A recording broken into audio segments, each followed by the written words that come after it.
Itu urusan Amir. Oh. Jadi sebenarnya nama kakek Mustamar, nama cucu siapa? Oni saya. Oni. Oh.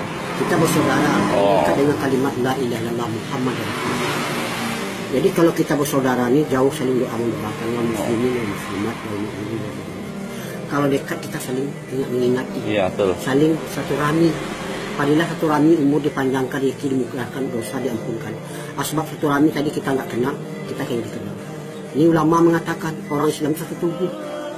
Sebelum kamu mencinta saudara kamu seperti mencintai diri kamu sendiri, belum kamu diakui sebagai orang beriman. Jadi tanda kita cinta kepada saudara kita, ajak mereka taat kepada Allah. Kalau mereka sudah taat kepada Allah, selesailah semua masalah. Sebab Allah kalau dengan kita taat kita sudah. Tapi kalau kita nggak mau taat kepada Allah, bertambahlah masalah. Jadi kita di dunia ini sementara, di akhirat selama-lamanya. Allah kuasa, makhluk tak kuasa. Dunia tidak ada, Allah yang ada. Dunia diadakan. Sebentar lagi dunia ini akan dihancurkan sehancur-hancurnya. Jadi jamaah-jamaah seperti kakek ini, kami nggak punya nama, cuma di nama jamaah kami banyak. Ada jamaah keliling, ada jamaah kompor, ada jamaah tablik. Semuanya itu nggak salah. Yang Islam ini nggak boleh di kelompok-kelompok. Jadi kami mengajak manusia taat kepada Allah, bukan mengajak ke organisasi, bukan mengajak kepada golongan, bukan mengajak kepada satu kelompok. Itu kalau seperti itu memecah umat. Tapi kalau mengajak taat kepada Allah, menyatukan umat.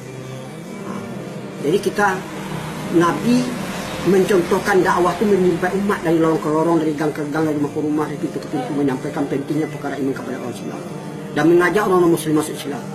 Itu dakwah yang dicontohkan Nabi. Tapi ceramah di masjid itu namanya ta'lim wa ta'lum, untuk yang tobat. Mungkin ada saudara kita yang lalai, yang lupa. Banyak sekarang di tempat-tempat lain dia mengaku Islam tapi nggak sholat. Ini maksiat yang belum terbentang. Bagi yang tidak mendirikan sholat, itulah orang yang meruntuh agama. Bagi orang mendirikan sholat, itulah orang mendirikan agama. Jadi di sini orang beriman itu jelas Islam, tapi kalau orang Islam belum tahu beriman, apakah tanda-tanda orang beriman? A'udzubillahi minasyaitonirrajim. Bismillahirrahmanirrahim. Innama ya'muru masajidallah man amana billahi wal yaumil akhir. Sesungguhnya yang memakmurkan masjid-masjid Allah adalah orang yang beriman, orang yang percaya ayat surat At-Taubah ayat 18. Barang siapa akrab dengan masjid, Allah akan akrab dengan mereka. Kalau ada orang bolak-balik ke masjid, saksikan olehmu bahwa mereka itu adalah mukmin.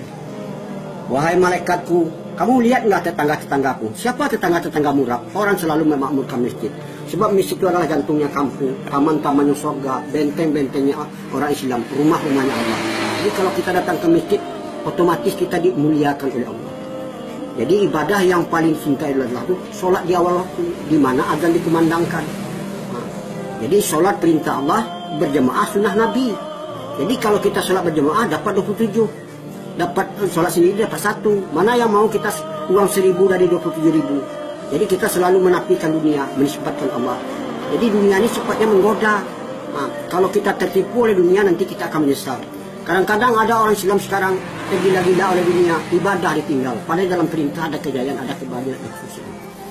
Jadi kami dalam rangka menjalankan yang di dalam Al-Quran berbunyi, kalian adalah sebaik-baik umat dilahirkan untuk sekali manusia untuk beramal ma'ruf munkar dan berimanlah kamu kepada Allah. Al-Imran 10. Dan harus ada satu golongan umat untuk mengajak manusia taat kepada Allah. Al-Imran 4. Jika kamu tolong agamaku, aku akan tolong kamu. Itu Al-Quran. Maukah kamu kutunjuki usaha tidak ada rugi-ruginya untuk melepaskan kamu dari azab sangat pedih, berjihad dan berjuang dalam Allah, jalan Allah dengan harta dan dirinya. Itu Al-Quran. Di sini karena kita bersaudara, orang Islam itu satu tubuh. Jangan kamu menghina sesuatu kaum, belum tahu mereka itu ina, entah lebih ina engkau di sisiku, kata Allah. Itu Al-Quran. Jadi kakek sampai ke sini ini bukan kehendak kakek. Kakek ini orang Sumatera Barat dari Padang. Jadi kakek tinggal di Padang, istri kakek tinggal di Jakarta. Jadi kakek gabung sama jamaah Jakarta, ada 4 pasang. Rupanya kakek dikirim ke Jawa Timur, yaitu ke Jember, ke Banyuwangi. Kalau nggak sebab ini, saya mungkin nggak sampai, nggak ketemu sama Ani ya, Tony ya. Jadi mudah-mudahan itulah pesan kakek. Kalau kita taat kepada Allah, dunia ini akan menjadi budak kita. Taat kepada orang tua aja kita nggak ketemu sama kita, orang tuanya nangis di mana? Apalagi kita taat kepada Allah yang punya alam semesta ini Allah. Kakek datang ke sini bukan meminta-minta, uang yang ditinggal dengan dibawa sudah ada. Kakek ke sini